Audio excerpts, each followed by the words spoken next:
Hello friends, welcome to அன்னம் ஆகாரம் kitchen. Friends, நம்ம இன்றைக்கி ஹெல்த்தியான 2 விதமான ஸ்நாக் ரெசிபி தாங்க பார்க்க போகிறோம். அதுவும் கம்பு வச்சு ஹெல்த்தியாக இருக்குங்க. கண்டிப்பாக ட்ரை பண்ணி பாருங்கள். குழந்தைங்களுக்கு ஸ்கூல்லேருந்து வரும்போது இந்த ரெசிபியை செஞ்சு கொடுங்க, விரும்பி சாப்பிடுவாங்க.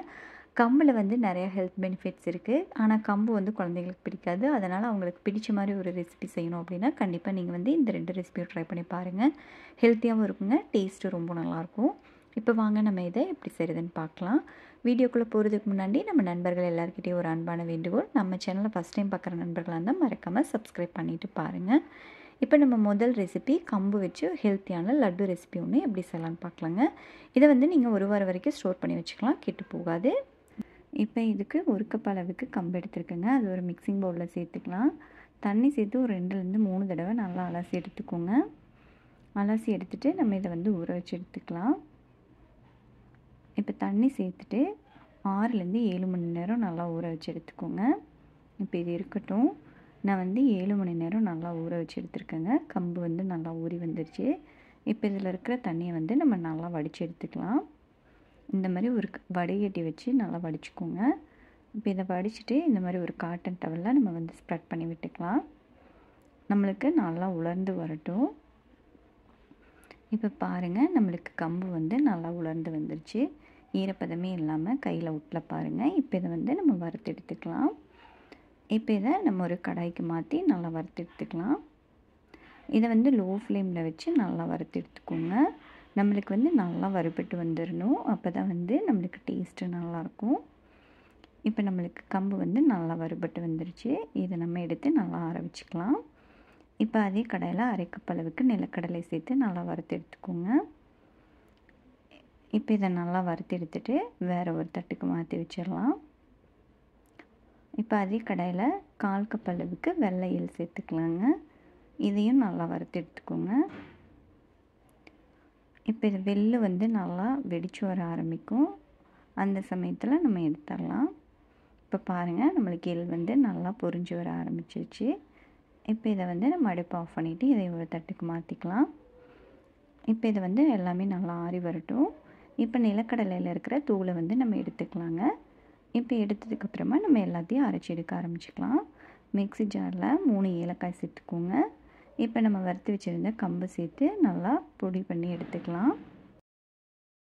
கம்பு எந்த அளவுக்கு உங்களுக்கு நல்லா அரைச்சி எடுக்க முடியுமோ அந்தளவுக்கு நல்லா பொடியாக அரைச்சி எடுத்துக்கோங்க. இப்போ இது கூடவே இனிப்புக்காக வெல்லம் சேர்த்துக்கலாங்க. 3/4 கப் அளவுக்கு வெல்லம் சேர்த்துக்கோங்க. இனிப்பு கரெக்டாக இருக்கும். இப்போ இதையும் சேர்த்துட்டு நல்லா பொடியாக அரைச்சி எடுத்துக்கலாம். இப்போ இது ஒரு மிக்சிங் பவுலுக்கு மாற்றிக்கோங்க.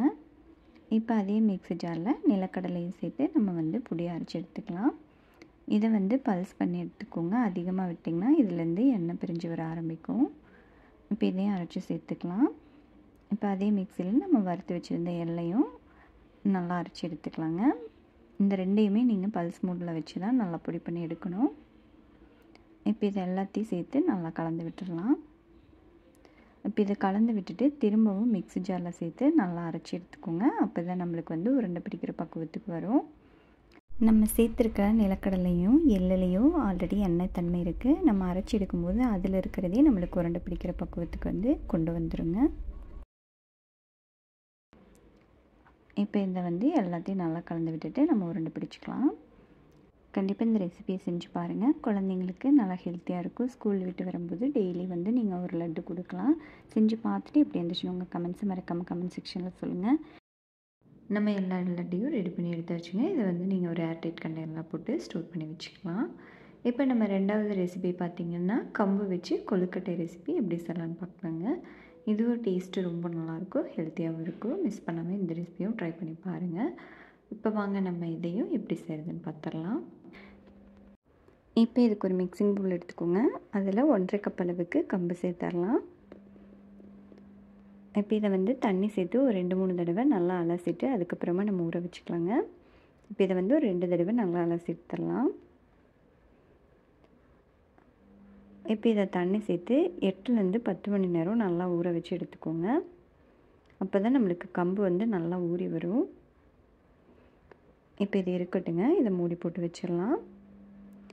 இப்போ பாருங்கள், நான் ஒரு 10 மணி நேரம் நல்லா ஊற வச்சு எடுத்திருக்கேன். கம்பு நல்லா ஊறிடுச்சுங்க.